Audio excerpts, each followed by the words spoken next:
ನಾಡಿನ ಜನತೆಗೆ ನಾನು ಸಂಕ್ರಾಂತಿಯ ಶುಭಾಶಯವನ್ನು ಕೋರ್ತಾ ಇದ್ದೇನೆ. ಸಂಕ್ರಾಂತಿ ಎಳ್ಳು ಬೆಲ್ಲ ನಮ್ಮ ಉತ್ತರ ಕರ್ನಾಟಕದಲ್ಲಿ ಹೇಳುವ ಒಂದು ವಿಶಿಷ್ಟವಾದ ಶೈಲಿಯೇ ಇದೆ. ಎಳ್ಳು ಬೆಲ್ಲ ತೊಗೊಂಡು ಒಳ್ಳೊಳ್ಳೆ ಮಾತಾಡೋಣ ಅಂಥೇಳಿ ಹಂಗೆ ಎಳ್ಳು ಬೆಲ್ಲ ತೊಗೊಂಡು ಒಳ್ಳೊಳ್ಳೆಯ ಮಾತುಗಳನ್ನು ಆಡುವಂಥ ಈ ಸಂಪ್ರದಾಯದ ಈ ಒಂದು ಸಂದರ್ಭದಲ್ಲಿ ನಾಡಿನ ಜನತೆಯಲ್ಲಿ ಕೂಡ ಈ ಸರ್ತೆ ಬೆಲ್ಲ ಸವಿದಂಥ ಒಂದು ಸುಂದರವಾದಂಥ ಅನುಭೂತಿ ಎಲ್ಲರಿಗೂ ಆಗ್ತಾಯಿದೆ. ದೇಶಾದ್ಯಂತ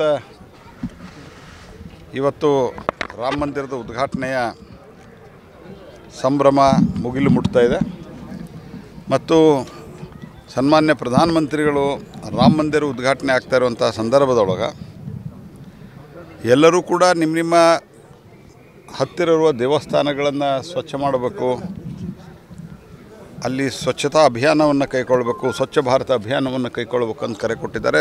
ಸಾವಿರಾರು ಲಕ್ಷಾಂತರ ದೇವಸ್ಥಾನದಲ್ಲಿ ಈ ಕಾರ್ಯಕ್ರಮಗಳು ಇವತ್ತು ನಡೀತಾ ಇದೆ. ಧನೇಂದ್ರ ಗೌಡ ಎಚ್ಎಫ್ ಹಸು ಸಾಕಾಣೆಯಿಂದ ವರ್ಷಕ್ಕೆ 18 ಲಕ್ಷ ಗಳಿಸ್ತಿದ್ದಾರೆ. ನೀವು ಕೂಡ ಅವರಿಂದ ಕಲಿಬೇಕಾ? ಅವ್ರ ಜೊತೆ ವಿಡಿಯೋ ಕಾಲ್ನಲ್ಲಿ ಮಾತಾಡಬೇಕಾ? ಈಗಲೇ ಫ್ರೀಡಮ್ ಆ್ಯಪ್ ಡೌನ್ಲೋಡ್ ಮಾಡಿ. ಕಾಲಮಂದಿರ ದೇವಸ್ಥಾನದಲ್ಲಿ ಸಹಿತ ಪ್ರಧಾನಮಂತ್ರಿಗಳು ಇವತ್ತೇನು ವ್ರತವನ್ನು ತೆಗೆದುಕೊಂಡು ಈ ಕಾರ್ಯಕ್ರಮದಲ್ಲಿ ಭಾಗವಹಿಸ್ತಾ ಇದ್ದಾರೆ. ಇದು ಕೂಡ ಆಧ್ಯಾತ್ಮಿಕವಾಗಿ ಮತ್ತು ವಿಶೇಷವಾಗಿ ನಾಡಿನ ರಾಮ ಭಕ್ತರ ಮತ್ತು ಎಲ್ಲರ ನಮ್ಮ ದೇಶದ ಪರಂಪರೆ ಇಲ್ಲಿ ನಂಬಿಕೆ ಇರುವಂಥವರಿಗೆ ಭಾಳ ಉತ್ಸಾಹ ಸ್ಫೂರ್ತಿಯನ್ನು ಕೊಟ್ಟಿದೆ. ಹಾಗಾಗಿ ರಾಮ ಮಂದಿರದ ಉದ್ಘಾಟನೆ ಭಾರತದ ಒಟ್ಟಾರೆಯಾಗಿ ರಾಮರಾಜ್ಯದ ಕನಸಿನತ್ತ ಸಾಂಸ್ಕೃತಿಕ ಪುನರುತ್ಥಾನದ ಮತ್ತು ಪುನಃ ಎಲ್ಲರೂ ಒಟ್ಟಾಗಿ ಒಂದಾಗಿ ಬಾಳುವಂಥ ರಾಮ ಮಂದಿರದ ಕಲ್ಪನೆ ತೆಗೆದುಕೊಂಡು ಹೋಗುವತ್ತ ನಾವೆಲ್ಲರೂ ಸೇರಿ ಪ್ರಯತ್ನವನ್ನು ಮಾಡಬೇಕಾಗಿದೆ. ಆ ರೀತಿಯ ಕಲ್ಪನೆ ಬರಲಿ ಅಂತನ್ನೋ ಕಾರಣಕ್ಕಾಗಿಯೇ ಈ ರೀತಿಯಾದಂಥ ವಿಧಾಯಕ ಕಾರ್ಯಗಳಿಗೆ ಸನ್ಮಾನ್ಯ ಪ್ರಧಾನಮಂತ್ರಿಗಳು ಕರೆ ಕೊಟ್ಟಿದ್ದಾರೆ. ಇವತ್ತು ನಾವೆಲ್ಲರೂ ನಾನು ನಮ್ಮ ಶಾಸಕರಂಥ ಮಹೇಶ್ ತೆಂಗಿನಕಾಯಿ ಅವರು ಮತ್ತು ನಮ್ಮ ನೂತನ ಜಿಲ್ಲಾ ಅಧ್ಯಕ್ಷರಂಥ ತಿಪ್ಪಣ್ಣವರು ಎಲ್ಲರೂ ಇವತ್ತು ಭಾಗವಹಿಸಿದ್ದೇವೆ. ಭಾಳ ಸಂತೋಷ ಆಗಿದೆ. ರಾಮ ಮಂದಿರ ವಿಚಾರದಲ್ಲಿ ರಾಜಕಾರಣ ಮಾಡ್ತಾರೆ ಬಿಜೆಪಿಯವರು. ಮುಂದಿನ ದಿನಗಳಲ್ಲಿ ಬಿಜೆಪಿ ಸರ್ವನಾಶ ಆಗ್ತದೆ. ಯಾರು ರಾಜಕಾರಣ ಮಾಡ್ತಾ ಇದ್ದಾರೆ ಅನ್ನೋದು ಎಲ್ಲರಿಗೂ ಗೊತ್ತಿದೆ.